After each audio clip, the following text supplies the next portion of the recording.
Alors, je suis Zineb, j'ai bientôt 32 ans et je suis au Maroc, de retour au Maroc natal après 14 ans presque d'absence. Et je fais un projet sonore.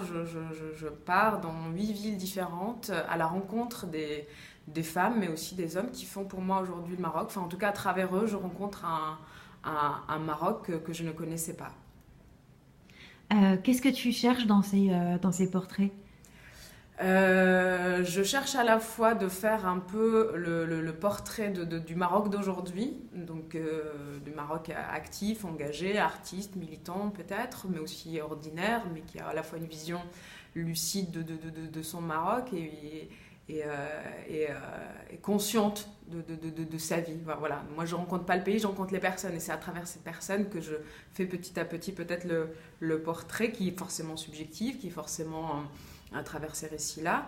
Et peut-être que je cherche aussi à me rencontrer quelque part, parce que je suis partie en rupture presque complètement.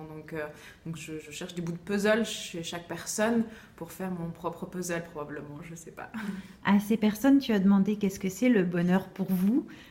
Quelles ont été les réponses qui t'ont le plus étonné ou fait réfléchir? Euh, Ça n'a pas toujours été évident de poser cette question, à vrai dire, du bonheur.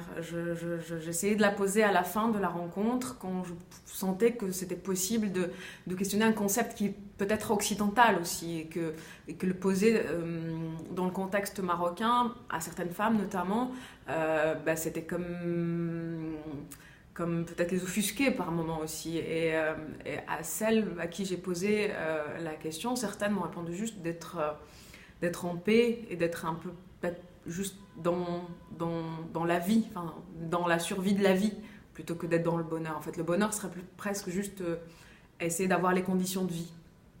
Et effectivement, ça fait réfléchir à ce concept que du coup, depuis le Maroc, je regarde qu'il est complètement occidentalisé en fait, et qu'ici, on est dans des choses beaucoup plus terre à terre. Est-ce que tu rencontres des personnes de différents milieux ou de différentes langues? Oui, complètement. Parce que du coup, voilà, j'ai fait pour le moment Tanger, Azila, Larache, Rabat, je suis à Casa, il me reste 3 étapes. Et des personnes préfèrent parler en arabe, là où moi, aujourd'hui, je suis plus à l'aise de poser mes questions en français, mais je comprends l'arabe. D'autres, par leurs études, ont plus travaillé l'anglais, leurs études supérieures, que le français. Donc, elles étaient plus à l'aise que de me répondre à mes questions françaises en anglais. Donc il y a eu pour moi aussi quelque chose qui était ouverte et qui disait beaucoup de choses de la langue. C'est-à-dire que peut-être répondre en anglais pour elle à mes questions était la langue dans laquelle elle pouvait me donner ces réponses-là. Et qu'en arabe, il y a des mots ou des sujets qui sont plus tabous ou pas dans l'arabe, qu'on les exprime, qu'on les vit. Donc, et bien sûr de tout milieu, parce que mes rencontres sont introduites, sont des fruits de différentes rencontres, et c'est assez exhaustif et ouvert. Et à vrai dire, inconsciemment, j'ai cherché peut-être aussi à rencontrer le bas de la pyramide, entre guillemets, et d'éviter peut-être tout de suite de rencontrer la sphère intellectuelle pour pas être tout de suite dans des discours pensés, être plutôt aussi dans le sensible. Mais j'ai eu une diversité intéressante. Toi qui as vécu en France, mais aussi en Asie, comment ça te fait percevoir le Maroc par rapport au pays que tu connais ou à ce que tu perçois du monde aujourd'hui? Eh bien, le fait d'avoir, par exemple, travaillé en Chine, à Pékin, pour moi, ça a été, mais ça je le dis aujourd'hui, sur le moment, c'était presque une souffrance, mais ça m'a permis d'être dans un pays tiers, de regarder à la fois le Maroc et la France. Parce que quand on est dedans, je pense qu'il y a un manque de recul qui existe, et on a besoin de prendre cette distance-là pour observer les choses, et que la Chine me l'a permise à une courte durée. Et, euh, et dans le mouvement aussi aujourd'hui que je fais au Maroc, dans ce retour au Maroc, j'observe aussi le parcours français, et ça me permet peut-être d'aller vers la synthèse, d'aller vers la place qui sera mienne, qui ne sera ni définie ou imposée ici, ni